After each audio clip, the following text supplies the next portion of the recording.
ಇನ್ನು ಧರ್ಮಸ್ಥಳದಲ್ಲಿ ನೂರಾರು ಶವ ಹೂತಿಟ್ಟ ಆರೋಪದ ವಿಚಾರಕ್ಕೆ ಸಂಬಂಧಪಟ್ಟಂತೆ ಬಾಕಿ 3 ಸ್ಪಾಟ್ಗಳಲ್ಲಿ ಕಳೆಬರ ಸಿಗದಿದ್ರೆ ವಾಟ್ ನೆಕ್ಸ್ಟ್ ಅನ್ನುವಂತ ಪ್ರಶ್ನೆ ಅಂತೂ ಇದ್ದೇ ಇರುವಂತದ್ದು.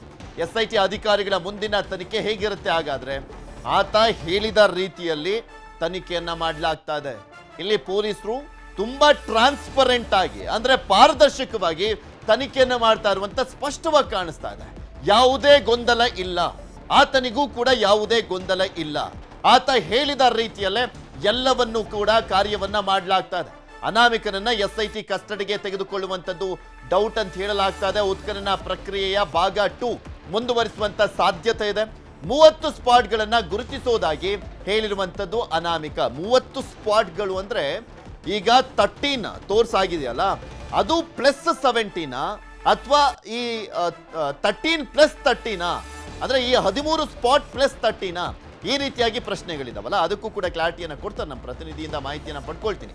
ಮೊದಲ ಹಂತದಲ್ಲಿ ಈಗ ಆಲ್ರೆಡಿ 13 ಸ್ಪಾಟ್ ಅನ್ನ ಗುರುತಿಸಿರುವಂಥದ್ದು ಅನಾಮಿಕ. 13ರಲ್ಲೂ ಕೂಡ ಶವದ ಕಳೇಬರಕ್ಕಾಗಿ ಉತ್ಖನನವನ್ನ ಮಾಡ್ಲಾಗ್ತಾನೆ ಬರ್ತಾ ಇದೆ. ಎರಡನೇ ಹಂತದಲ್ಲಿ ಇನ್ನುಳಿದಂತ 17 ಸ್ಪಾಟ್ಗಳ ಮಾರ್ಕಿಂಗ್ ಅನ್ನ ಮಾಡಲಿದ್ದಾರೆ ಅಂತ ಹೇಳಲಾಗ್ತಾ ಇರುವಂಥದ್ದು. ಇದೇ ರೀತಿ 17 ಸ್ಪಾಟ್ಗಳಲ್ಲಿ ಕಳೇಬರಕ್ಕಾಗಿ ಉತ್ಖನನವನ್ನ ಮಾಡುವಂತ ಕೆಲಸ ಆಗುತ್ತಾ? ಅನಾಮಿಕ ತೋರಿಸಲಿರುವಂತ ಆ 17 ಸ್ಪಾಟ್ಗಳು ಎಲ್ಲಿದ್ದಾವೆ?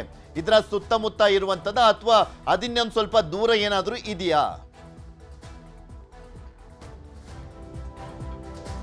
ಇನ್ನು ಧರ್ಮಸ್ಥಳ ಕಾಡಿನಲ್ಲಿ ಶವಗಳ ಹೂತಿಟ್ಟ ಆರೋಪ ಅನಾಮಿಕ ವ್ಯಕ್ತಿಯ ವಕೀಲರಿಂದ AC ಜೊತೆ ಚರ್ಚೆಯನ್ನ ಮಾಡಲಾಗ್ತಾ ಇದೆ.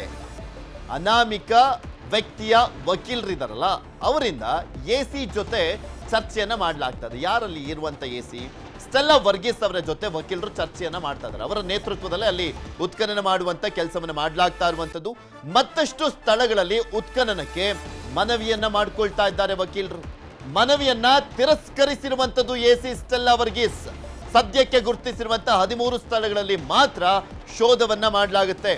SIT ಸೂಚಿಸಿದಲ್ಲಿ ಮಾತ್ರ ಈ ಬಗ್ಗೆ ಗಮನ ಹರಿಸುವುದಾಗಿ ಹೇಳಿದ್ದಾರಂತೆ AC ಸ್ಟೆಲ್ಲಾ ವರ್ಗೀಸ್ ಅವರು.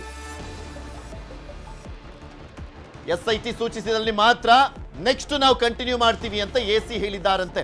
ಇದ್ರ ಬಗ್ಗೆ ಇನ್ನಷ್ಟು ಮಾಹಿತಿಯನ್ನ ಪಡ್ಕೊಳ್ತಾ ಹೋಗೋಣ. ನಮ್ಮ ಪ್ರತಿನಿಧಿ ಕಿಶನ್ ನಮ್ಮ ಜೊತೆ ನೇರ ಸಂಪರ್ಕದಲ್ಲೇ ಇದ್ದಾರೆ. ಕಿಶನ್, ಇವತ್ತೇನಾಗುತ್ತೋ ಗೊತ್ತಿಲ್ಲ. ಮೋಸ್ಟ್ ಪ್ರಾಬಬ್ಲಿ 11, 12, 13 ಈ 3 ಸ್ಪಾಟ್ಗಳ ಉತ್ಖನನ ಕಾರ್ಯ ಮುಗಿಲಬಹುದು. ಏಕೆಂದ್ರೆ ಏನಾದ್ರೂ ಸಿಕ್ಕಂತ ಸಂದರ್ಭದಲ್ಲಿ ಅಲ್ಲಿ ಟೈಮ್ ಹಿಡಿಬಹುದು. ಅಕಸ್ಮಾತ್ ಏನೂ ಸಿಗ್ಲಿಲ್ಲ ಅಂದ್ರೆ 3 ಸ್ಪಾಟ್ನ ಉತ್ಖನನ ಕಾರ್ಯ ಕಂಪ್ಲೀಟ್ ಆಗಿ ಕ್ಲೋಸ್ ಆಗುವಂತ ಸಾಧ್ಯತೆ ಇದೆ. ಬಟ್ ವಾಟ್ ನೆಕ್ಸ್ಟ್ ಅನ್ನುವಂಥ ವಿಚಾರಕ್ಕೆ ಸಂಬಂಧಪಟ್ಟಂತೆ ಯಾವ್ಯಾವ ರೀತಿಯಾಗೆಲ್ಲ ಚರ್ಚೆ ಮಾಡಲಾಗ್ತಾ ಇದೆ? ಅನಾಮಿಕನ ಪರ ವಕೀಲರು ಬೇರೆ ಕೇಳ್ಕೊಳ್ತಾ ಇದಾರಂತಲ್ಲ, ಇನ್ನಷ್ಟು ಸ್ಪಾಟ್ಗಳನ್ನ ಉತ್ಖನನ ಮಾಡಬೇಕು ಅನ್ನುವಂಥದ್ರ ಬಗ್ಗೆ ಅವ್ರ ರಿಯಾಕ್ಷನ್ ಹೇಗಿದೆ? SIT ಏನ್ ಮಾಡ್ಬೋದಂತೆ? ಪೃಥ್ವಿ, ಪ್ರಾರಂಭದ ದಿನದಲ್ಲಿ 2 ದಿನಗಳ ಕಾಲ ಆತನ ಹೇಳಿಕೆಗಳನ್ನೇ SIT ಪಡ್ಕೊಂಡಿತ್ತು. ಸುಮಾರು 15 ಗಂಟೆಗಳ ಕಾಲ ಹೇಳಿಕೆಗಳನ್ನು ಪಡ್ಕೊಂಡಿತ್ತು. ಆವಾಗ ಅನಾಮಿಕ ವ್ಯಕ್ತಿ SITಯ ಪ್ರಮುಖರ ಬಳಿ ಒಂದು ಹೇಳಿಕೊಂಡಿದ್ದ, ನಾನು 30 ಸ್ಥಳಗಳನ್ನು ಗುರುತಿಸಬಲ್ಲೆ ಅನ್ನೋದಾಗಿ. ಹಾಗಾಗಿ ಸ್ಥಳ ಮಹಜರನ್ನ ಇಲ್ಲಿ SIT ಮಾಡಿತ್ತು. ಪ್ರಾರಂಭದ ದಿನದಲ್ಲಿ SITಯ ಟಾರ್ಗೆಟ್ ಇರುವಂಥದ್ದು 15 ಸ್ಪಾಟ್ಗಳನ್ನು ಗುರುತು ಮಾಡಬೇಕಂತ ಹೇಳಿ. 13ನೇ ಸ್ಪಾಟ್ ಆದ ಬಳಿಕ ಸಂಜೆಯ ವೇಳೆ ಜೋರಾಗಿ ಮಳೆ ಬಂದಂತ ಕಾರಣಕ್ಕಾಗಿ 13ನೇ ಸ್ಪಾಟ್ನವರೆಗೆ ಅಲ್ಲಿ ಸ್ಥಗಿತ ಮಾಡಲಾಗಿತ್ತು. ಆನಂತರವಾಗಿ ಭಾಗ 2 ಈ ರೀತಿಯಾಗಿ SIT ವಿಂಗಡಣೆ ಮಾಡಿದೆ. 13ನೇ ಸ್ಪಾಟ್ ಆದ ಬಳಿಕವೂ ಕೂಡ ಏನಾದರೂ ಕಳೆಬರದ ಅಂಶಗಳು ಸಿಗದೆ ಹೋದರೆ ಆತನನ್ನ ಕಸ್ಟಡಿಗೆ ಪಡೆದುಕೊಳ್ಳುತ್ತಾ ತೀವ್ರವಾಗಿ ವಿಚಾರಣೆ ಮಾಡ್ತಾರಾ ಅಥವಾ ಸುಳ್ಳು ಹೇಳಿದ ಕಾರಣಕ್ಕಾಗಿ ತನಿಖೆಯನ್ನ ಮಾಡ್ತಾರಾ ಎಂಬಿತ್ಯಾದಿ ಹಲವು ಪ್ರಶ್ನೆಗಳು ಜನಸಾಮಾನ್ಯರಲ್ಲಿ ಓಡಾಡ್ತಾ ಇದೆ. ಆದರೆ SITಯ ಮೂಲಗಳು ಹೇಳ್ತಾ ಇರುವಂತಹ ಮಾಹಿತಿ ಪ್ರಕಾರವಾಗಿ ಇಲ್ಲ, ಆತನನ್ನ ವಶಕ್ಕೆ ಪಡೆದುಕೊಳ್ಳುವಂತಹ ಸಾಧ್ಯತೆಗಳು ಬಹುತೇಕ ಕಡಿಮೆ ಇದೆ. ಯಾಕೆಂದ್ರೆ ಆತ ಹೇಳಿಕೆಯಲ್ಲಿ ಕೊಟ್ಟಂತ ಮಾಹಿತಿ ಸುಮಾರು 30 ಸ್ಪಾಟ್ಗಳನ್ನು ಗುರುತು ಮಾಡಬಲ್ಲೆ ಅನ್ನೋದಾಗಿ.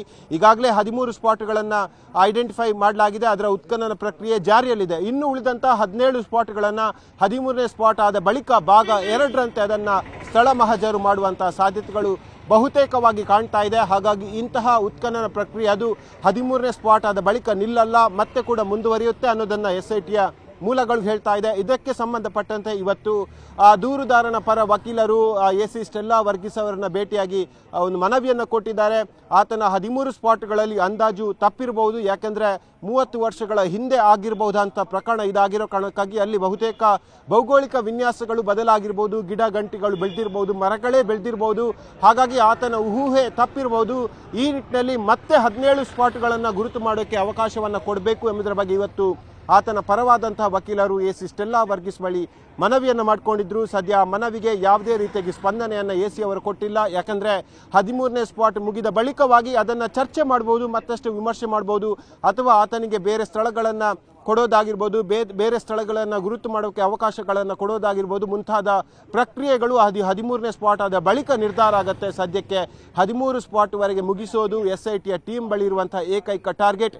ಈ ನಿಟ್ಟಿನಲ್ಲಿ ಇವತ್ತು 11ನೇ ಆಗ್ತಾ ಇರುವಂಥದ್ದು. ಜೊತೆಗೆ 13ನೇ ಸ್ಪಾಟ್ವರೆಗೆ ಕೂಡ ಇಲ್ಲಿ ಉತ್ಖನನ ಪ್ರಕ್ರಿಯೆಯನ್ನು ಇವತ್ತು ಮಾಡೋಕ್ಕೆ ತೀರ್ಮಾನವನ್ನು ಮಾಡಿದಂತೆ ಇರುವಂಥದ್ದು. ಜೊತೆಗೆ ಇವತ್ತು GPR ಸಿಸ್ಟಮನ್ನು ಬಳಸಬೇಕು ಎಂಬ ಮನವಿಯನ್ನು ವಕೀಲ ಮಂಜುನಾಥ್ ಅವರು ಹೇಳಿರುವಂಥದ್ದು. ಈ ಮಂಜುನಾಥ್ ಯಾರಂದರೆ ಅನನ್ಯ ಭಟ್ ಎಂಬುವರು ಇಲ್ಲಿ ಮಿಸ್ಸಿಂಗ್ ಆಗಿದ್ದಾರೆ ಅಂತ ಹೇಳಲಾಗ್ತಾ ಇದೆ. ಅವರ ತಾಯಿ ಸುಜಾತ ಅವರ ಪರವಾಗಿರುವಂತಹ ವಕೀಲ ಮಂಜುನಾಥ್ ಅವರು SITಯ ಪ್ರಮುಖರಿಗೆ ಒಂದು ಮನವಿಯನ್ನು ಮಾಡಿದ್ರು. ಇಲ್ಲಿ GPR ಸಿಸ್ಟಮ್ ಅನ್ನು ಬಳಸಬೇಕು, ಅಂದರೆ ರೆಡಾರ್ ಮೂಲಕವಾಗಿ ಭೂಮಿಯ ಒಳಭಾಗದಲ್ಲಿ ಯಾವೆಲ್ಲ ಅಂಶಗಳಿವೆ ಅದು ಗೊತ್ತಾಗತ್ತೆ, ಅದನ್ನು ಅಗಿಬೇಕಾದಂತಹ ಅನಿವಾರ್ಯತೆ ಕೂಡ ಇರೋದಿಲ್ಲ. ಈ ನಿಟ್ಟಿನಲ್ಲಿ GPR ಸಿಸ್ಟಮ್ ಅನ್ನು ಬಳಸಿ ಇವತ್ತು ಉತ್ಖನನ ಮಾಡಬೇಕು ಎಂಬ ಮನವಿಯನ್ನು ಮಾಡಿದ್ರು. ಸದ್ಯಕ್ಕೆ SITಯ ಮುಖ್ಯಸ್ಥರು ಹೇಳುವಂಥ ಪ್ರಕಾರವಾಗಿ ಕಳೆದ 10 ಸ್ಪಾಟ್ಗಳಲ್ಲಿ ಯಾವ ರೀತಿಯಾಗಿ ಪ್ರಕ್ರಿಯೆಗಳಾಯಿತು ಅದೇ ಪ್ರಕ್ರಿಯೆಗಳು ಸ್ಪಾಟ್ ನಂಬರ್ 13 ತನಕ ಆಗಬೇಕು. ಆ ನಂತರವಾಗಿ ಬೇರೆ ನಿರ್ಧಾರ ಮಾಡೋದಾದರೆ ಅದು ಸರ್ಕಾರ ಜೊತೆ ಚಿಂತಿಸಿ ಅಲ್ಲಿ ಸಮಾಲೋಚನೆ ಮಾಡಿ ಬಳಿಕವಾಗಿ ನಿರ್ಧಾರವನ್ನು ಮಾಡಲಾಗುತ್ತೆ. ಜೊತೆಗೆ ಇಮಿಡಿಯೇಟ್ ಆಗಿ GPR ಸಿಸ್ಟಮ್ ಅನ್ನು ಬಳಸೋಕ್ಕೆ ಅವಕಾಶಗಳು ಇಲ್ಲ ಅನ್ನೋದನ್ನು ಸ್ಪಷ್ಟವಾಗಿ ಮೊಹಂತಿ ಅವರು ವಕೀಲರ ತಂಡಕ್ಕೆ ಸ್ಪಷ್ಟಪಡಿಸಿದ್ದಾರೆ. ಹಾಗಾಗಿ ಇವತ್ತು ಕೂಡ ಯಾವುದೇ ರೀತಿಯಾಗಿ GPR ಸಿಸ್ಟಮ್ ಅನ್ನ ಉತ್ಖನನ ಪ್ರಕ್ರಿಯೆಯಲ್ಲಿ ಮಾಡ್ತಾ ಇಲ್ಲ. ಇದಕ್ಕೆ ಕಾರಣ ಕೊಡ್ತಾ ಇರೋದು ವಕೀಲರ ತಂಡ ಕೂಡ ಇಷ್ಟೇ. ಯಾಕೆಂದ್ರೆ ಆತನ ಅಂದಾಜು ತಪ್ಪಿರಬಹುದು, ಆತನ ಅಂದಾಜು ತಪ್ಪಿದ ಮಾತ್ರಕ್ಕೆ ಎಲ್ಲವೂ ಕೂಡ ಸುಳ್ಳು ಅಂತ ಹೇಳೋಕ್ಕಾಗಲ್ಲ. ಜೊತೆಗೆ ಇಲ್ಲಿ ಯಾವುದೂ ಸಿಕ್ಕಿಲ್ಲ ಅನ್ನೋದು ಮಾತ್ರಕ್ಕೆ ಇಲ್ಲಿ ಏನು ಆಗೇ ಇಲ್ಲ ಅಂತ ಹೇಳೋಕ್ಕಾಗಲ್ಲ. ನೂತನ ತಂತ್ರಜ್ಞಾನವನ್ನು ಬಳಸಿ ಇಲ್ಲಿ ಉತ್ಖನನ ಮಾಡಬೇಕು ಎಂಬ ಮನವಿಯನ್ನು ವಕೀಲರ ತಂಡ ಇವತ್ತು ಕೊಟ್ಟಿದೆ. ಆದರೆ ಸದ್ಯಕ್ಕೆ SITಯ ಪ್ರಮುಖರು ಆ ಮನವಿಯನ್ನು ತಿರಸ್ಕಾರ ಮಾಡಿದ್ದಾರೆ. ಯಾವ ರೀತಿಯಾಗಿ 10 ಸ್ಪಾಟ್ಗಳ ತನಕ ಆಯಿತು ಅದೇ ರೀತಿಯಾಗಿ 13ನೇ ಸ್ಪಾಟ್ವರೆಗೆ ಆಗಬೇಕು. ಆ ನಂತರದ ನಿರ್ಧಾರವನ್ನು ಚರ್ಚಿಸಿ ಯೋಚಿಸಿ ತೀರ್ಮಾನವನ್ನು ತೆಗೆದುಕೊಳ್ತೇವೆ ಎಂಬುದರ ಬಗ್ಗೆ SIT ಮುಖ್ಯಸ್ಥ ಪ್ರಣವ್ ಮೊಹಂತಿ ಅವರು ವಕೀಲರ ತಂಡಕ್ಕೆ ಹೇಳಿರುವಂಥದ್ದು. ಪೃಥ್ವಿರಾಜ್.